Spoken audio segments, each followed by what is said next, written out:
Bonjour à toutes et à tous, bienvenue au Sommet du droit, le rendez-vous des personnalités influentes de la sphère juridique qui fête cette année ses 25 ans. Cette édition anniversaire est consacrée au thème de la justice sous toutes ses dimensions et nous partons aujourd'hui à la rencontre de professionnels du secteur autour des questions qui les préoccupent.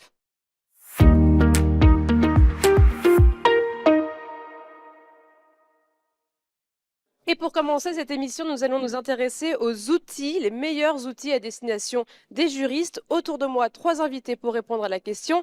Florence Cartereau, qui est directrice juridique de Soitec. Bonjour, merci d'être avec nous. Bonjour. Jean-Pierre Hulmeau, qui est directeur général d'Eptic Software et vice-président régional pour l'Europe continentale chez Epic. Bonjour. Merci d'être avec nous. Et Erwan Michel, directeur marketing de Septéo Solutions Avocat. Bonjour. Merci beaucoup à tous les trois. Tout d'abord, je me tourne vers vous, Jean-Pierre Hulmeau, parce que bien sûr, vous pouvez présenter votre solution, mais surtout nous dire à quel point vous avez vu, quelle évolution vous avez vue dans l'utilisation des logiciels au sein des directions juridiques. Alors on est dans un domaine très particulier. Nous, on est une société américaine qui évolue dans le domaine de l'e-discovery depuis plus de 30 ans. Et donc en fait, on fait plus d'1 milliard de dollars de chiffre d'affaires, 6 000 collaborateurs dans 18 pays. Et en fait, on a vu l'arrivée en fait de solutions technologiques qu'on a dû déployer chez nos clients pour pouvoir gérer un grand nombre de documents. Donc ça a été vraiment le premier, je dirais, catalyseur sur l'utilisation des solutions logicielles, puis de l'IA. L'IA est arrivée ensuite avec des solutions pour réduire la taille des documents à revoir. Et donc, c'est des solutions qu'on appelle TAR qui sont arrivées dans les années 2010. Et l'IA, maintenant, on arrive dans une 3e phase, donc je pense qu'on va en parler, qui concerne plus la partie IA générative. D'accord. Et mais en termes d'implémentation dans les entreprises, comment ça se passe? Est-ce que vraiment tout le monde se saisit de ces outils? Alors, oui et non, je dirais. On a des exemples, effectivement, Florence, on est l'illustration de directions juridiques qui saisissent de ces outils et qui implémentent, mais on a aussi vu un fort besoin d'accompagnement au niveau de l'implémentation des outils, de l'utilisation, avec des fonctions de support qui doivent être très importantes de notre côté pour en fait faire en sorte que ces outils soient adoptés par les directions juridiques. Juste avant d'avoir le cas concret de Florence, Erwan, Michel, est-ce que vous pouvez nous dire, là on a parlé d'IA, les outils, qu'est-ce que c'est? Est-ce que c'est forcément des outils liés à l'IA? Est-ce qu'il y a d'autres outils qui sont très utilisés dans toutes ces directions, vous qui accompagnez beaucoup de vos clients à ce niveau-là? Alors non. Heureusement, il existait des outils avant l'arrivée de l'IA. Donc, je pense qu'aujourd'hui, on a une démocratisation de l'IA qui se fait à la fois d'un point de vue technologique, culturel et d'avancée aussi de ce que permet de faire finalement d'un point de vue très concret l'IA. Aujourd'hui, non, heureusement, il existait des outils avant l'arrivée de l'IA. Typiquement, chez Septéo Solutions Avocat, ça fait 35 ans qu'on fournit des outils de gestion des cabinets d'avocats sur l'intégralité du workflow dans les cabinets. Et donc l'IA aujourd'hui est un catalyseur qui nous permet vraiment d'être un booster dans la performance, l'accompagnement, la productivité. En tout cas, c'est le prisme qu'on a pris chez Septéo Solutions Avocat. Et puis il y a bien d'autres solutions qui utilisent l'IA comme un vrai apport technologique permettant d'aller plus loin que ce qu'on faisait jusqu'à présent. Florence Carteres, peut-être rappeler ce que fait Soitec et aussi quels outils vous utilisez au sein de votre direction. Alors, Soitec, c'est l'un des leaders des substrats intelligents dans le monde des semi-conducteurs. Donc, on fabrique en fait un substrat qu'on vient poser sur une plaque de silicium et sur lesquels les puces électroniques vont être gravées. On est le champion français dans ce secteur d'activité. Et donc, nous, aujourd'hui, on utilise, alors depuis longtemps, une Contratech, évidemment, avec tout le processus de suivi du workflow du contrat, de l'identification des risques jusqu'à sa phase d'approbation. Et cet outil est couplé avec un outil de signature électronique. Hein. Ça, c'est quelque chose je pense, qui s'est globalisé pendant le Covid. On a tous eu besoin d'implémenter ce type d'outil qui n'est pas intrinsèquement un outil d'IA, je pense. Et aujourd'hui, évidemment, on s'intéresse à tous les outils que l'IA nous amène. plus ou moins matures, mais qui vont nous permettre de gagner du temps sur des tâches répétitives et à faible valeur ajoutée, avec l'ambition justement de pouvoir repositionner le rôle du juriste sur un rôle vraiment de partie prenante à l'activité, au business, avec l'espoir que cette IA nous aide à être ce juriste augmenté qui va pouvoir justement se réorienter sur des tâches à plus haute valeur ajoutée et laisser à l'IA le soin d'effectuer ce travail plus répétitif et où l'intelligence humaine n'a pas besoin d'être trop utilisée. Là, vous avez pointé, vous avez touché du doigt la question, je pense, qui fait bondir de nombreuses personnes quand on parle d'outils IA, c'est la question de l'humain. Justement, vous avez pour vision, enfin, est-ce que vous confirmez que ces outils-là ne vont pas remplacer l'humain? Oui, alors c'est une crainte répétée souvent chez les jeunes. Pourquoi? Parce qu'évidemment, ces outils permettent de réaliser des tâches plutôt simples et faciles. Et donc, en effet, il y a une crainte, je pense, chez certains jeunes quant à au devenir de leur fonction de juriste, enfin, en tous les cas, de junior. Là-dessus, moi, j'ai à titre personnel aucune crainte. Je pense qu'au contraire, même les fonctions des jeunes juristes vont bénéficier de l'apport de ces outils. Je pense que d'abord, ils vont pouvoir se les approprier peut-être plus facilement que les plus anciens. Et puis, se recentrer aussi sur l'apprentissage d'un métier nouveau, d'une fonction nouvelle, parce c'est vraiment une révolution qui est en train de s'opérer à travers tous nos métiers du droit. Et ils vont pouvoir justement construire le métier du juriste de demain, qui va être un métier, je pense, qui va être beaucoup plus au cœur de la stratégie de l'entreprise ou bien même du cabinet d'avocats, vraiment pouvoir agir sur des sujets beaucoup plus structurants, beaucoup plus impactants. Jean-Pierre Humon, justement, comment est-ce que vous travaillez avec les entreprises pour les rassurer, pour les accompagner dans cette appréciation de ces nouveaux outils? Alors effectivement, c'est quelque chose même qu'on avait un petit peu minimisé quand on a eu notre approche logicielle chez Epic, éditeur de services depuis 30 ans. On a eu des solutions logicielles du marché et on s'est rendu compte qu'en fait, l'appropriation pouvait être compliquée au niveau des entreprises. Donc, plusieurs choses. Un, on a créé une solution logicielle hyper simple, qui s'appelle Epic Discovery, qui permet en 2 heures de formation de très vite manier l'outil. En plus, on a mis en place des structures de conseil et de support. On a mis une pratique Legal Operations pour accompagner les directions juridiques. Et donc ça, c'est vraiment très important pour nous d'automatiser des tâches chronophages, comme disait Florence, et aussi simplifier en fait l'utilisation des logiciels. C'est extrêmement important, certainement encore plus au niveau des directions juridiques. Erwan Michel, vous pensez que, enfin, en tout cas, les retours que vous avez, est-ce qu'ils jugent que c'est indispensable d'avoir ces outils? C'est quelque chose par lesquels aujourd'hui on est obligé de passer? Alors nous, on en est convaincus. Notre objectif, c'est de convaincre justement les cabinets d'avocats. Aujourd'hui, on se dit que 50% des cabinets d'avocats ne sont pas équipés d'outils déjà pour gérer l'activité du cabinet, que ce soit de la partie documentaire du cabinet, mais également de la partie facturation, puisqu'un cabinet d'avocats est une entreprise à part entière avec un enjeu bien évidemment de développement et de rentabilité également. Donc aujourd'hui, oui, on en est convaincu. L'objectif, c'est clairement d'accompagner les avocats, nous, dans la digitalisation des cabinets.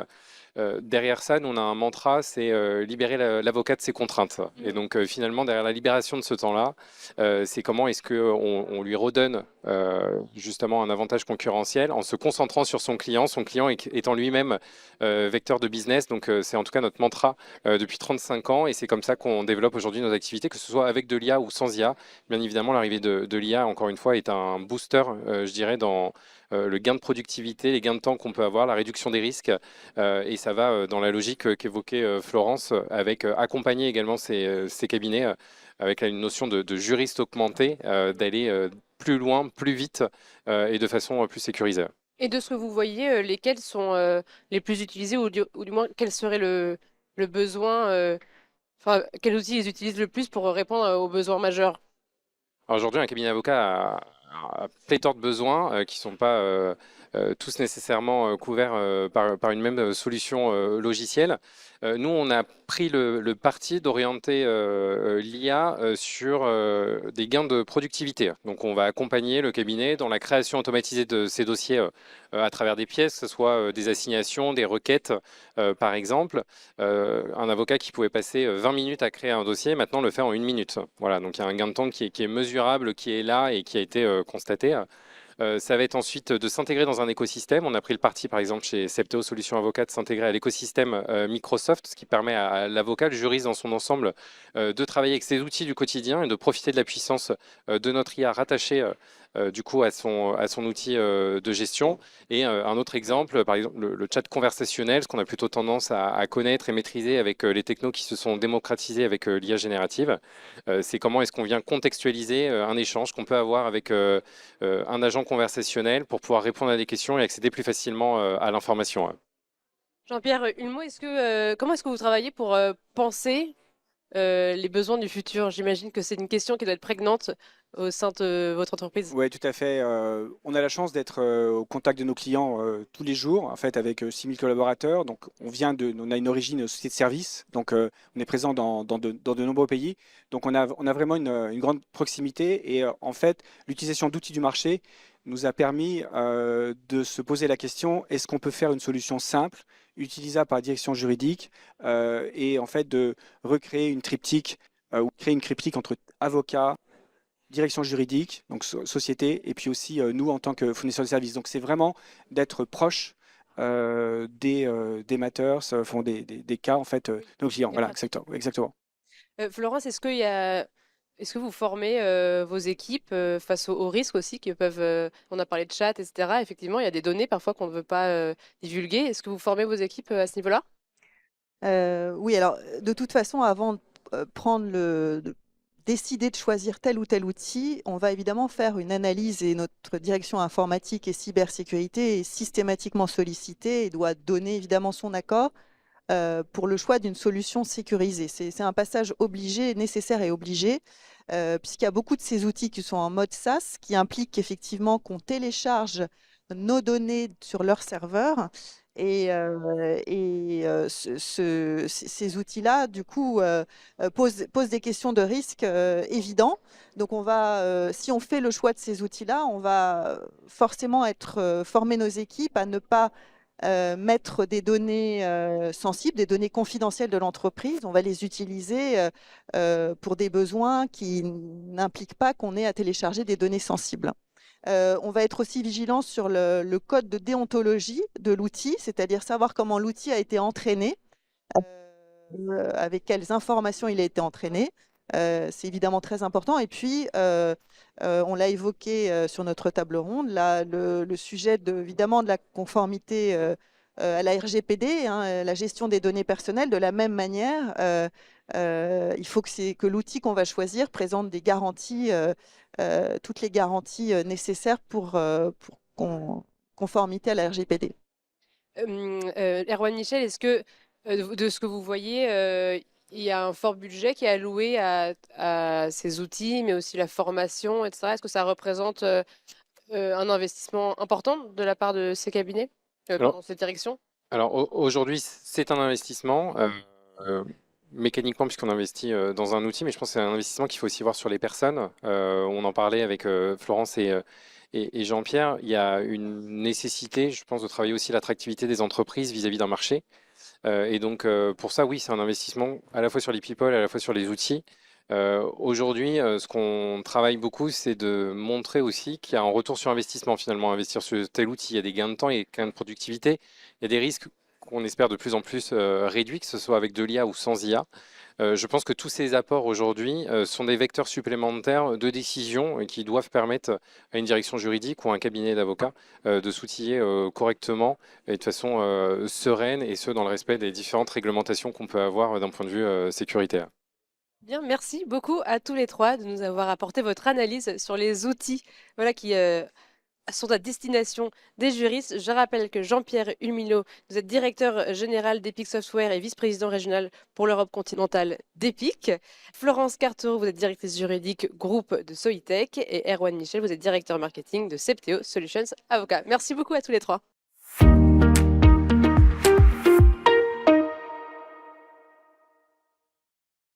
Et je suis ravie de continuer cette conversation autour de l'IA, mais cette fois-ci du point de vue des normes volontaires. Que disent les normes volontaires pour réguler l'IA en entreprise? Autour de moi, 5 invités pour répondre à ces questions. Jonathan Williams, vous êtes directeur France de l'EIA. Siem Ayadi, vous êtes fondatrice présidente de Juridi. Luc O'Leary, vous êtes Head of Legal de Conto. Laetitia Guibou, directrice juridique et conformité SNCF Gare et Connexion, et Karl Hennessy, vous êtes senior vice-président litigation et investigation chez Airbus. Merci beaucoup à tous les trois. Et je vais tout d'abord me tourner vers vous, Jonathan. Est-ce que vous pouvez tout d'abord nous expliquer la solution qu'apporte l'EIA et nous donner quelques points de pédagogie sur ces normes volontaires? Effectivement, merci. C'est une plateforme de travail juridique pour les juristes et les avocats. Nous accompagnons les directrices et les directeurs juridiques des grosses entreprises françaises et internationales. Nous travaillons avec les cabinets d'avocats également.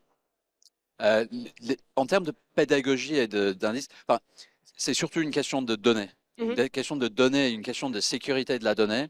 Il faut que les entreprises et les cabinets se saisissent de cette question. C'est le cas, je le sais, vous l'entendrez des personnes aux côtés de moi. C'est vraiment la question de la sécurité et de l'avenir de l'entreprise. Il en va de la survie de l'entreprise. Data is the new oil, comme on dit chez moi. C'est vraiment le sang de l'entreprise, la force vive de l'entreprise, c'est dans la donnée, à l'ère de l'IA. Il s'agit donc de maîtriser l'utilisation par les collaborateurs et les collaboratrices. Il s'agit de maîtriser le stockage. Il s'agit de maîtriser les modèles que nous employons pour transformer et mettre en valeur cette donnée. Mais que disent les normes volontaires à propos de l'IA? Est-ce qu'il y a déjà des normes qui ont été imposées? Malheureusement, pas grand-chose. Le cadre européen est très fort. C'est un avantage pour les entreprises, c'est un avantage pour les fournisseurs. Et nous nous en réjouissons. C'est vraiment quelque chose que nous considérons comme un avantage. En revanche, les normes volontaires sont à notre sens nécessaires. Parce que la vitesse de l'innovation et la vitesse du législateur sont naturellement, de par leur nature, très différentes. Ce sont deux vitesses différentes et ça laisse un décalage. C'est aux entreprises avec des codes de conduite, avec des politiques internes, de combler ce trou. Siem Ayadi, est-ce que tout d'abord vous pouvez présenter votre solution et nous dire ce que ce serait une IA digne de confiance? Je m'appelle Siem Ayadi, je suis la fondatrice de la société Juridi. J'accompagne mes clients qui sont majoritairement des directions juridiques et des cabinets d'avocats avec la méthode du legal design. Et nous avons développé un outil de legal design en ligne, en mode SaaS, qui s'appelle Law Designer. Et d'ailleurs, depuis quelques mois, nous avons intégré l'IA dans notre outil. Donc, effectivement, le sujet d'avoir à travailler avec une IA de confiance, notamment avec nos clients qui sont des professionnels du droit et donc qui manient des données notamment confidentielles ou sensibles. Donc, c'était un sujet majeur pour nous. Et donc, pour avoir une IA de confiance, je rejoins un peu ce que vient de dire Jonathan, c'est tout est question de sécurité de la donnée. Donc, il y a cette partie je sécurise ma donnée et aussi toute la partie autour de l'éthique et en plus de la régulation européenne. Donc, on a l'IA Act qui, pour le moment, agit sur la partie risque. Je régule par le risque. Les entreprises, et d'ailleurs, chez Juridi, on a pris le parti d'intégrer le groupe LegalTech de France Digital pour signer un code de conduite sur l'IA générative dans le secteur des legal tech. Et donc, ça nous permet aussi, en parlant de confiance, ça nous permet de nous montrer à nos clients que nous prenons des engagements, notamment la transparence avec nos clients sur ce qu'on utilise comme IA, la protection des données de nos clients, sensibiliser ou former aussi à l'utilisation de l'IA et aussi un engagement de ne pas utiliser les données de nos clients pour entraîner nos propres modèles et que les données restent en France et dans des data centers, sur des serveurs en France, nous travaillons avec des partenaires qui sont eux-mêmes certifiés ISO. Et donc, c'est tous ces gages-là qui font qu'on va et on tend vers une IA de confiance. Carl Hennessy, qu'est-ce que vous avez implémenté comme outil IA? Est-ce que vous en avez implémenté dans votre département et comment est-ce que vous avez fait justement sur toutes ces questions de sécurité? Comment est-ce que vous avez fait pour peut-être former tous ces collaborateurs à ces risques? Bon, tout d'abord, je crois que c'est essentiel de comprendre que l'IA, c'est la première technologie avec laquelle on a la possibilité d'influencer les directions de technologie en utiliser les technologies.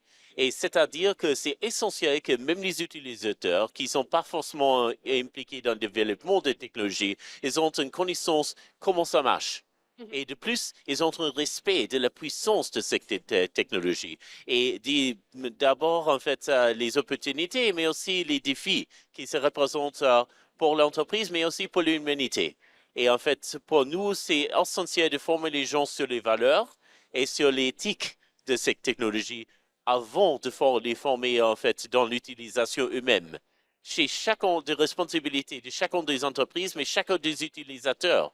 De connaître en fait le moment où nous sommes en fait pour l'humanité eux-mêmes, pas juste pour les entreprises, pas juste dans une manière économique, mais en fait pour le développement de notre de nous tous.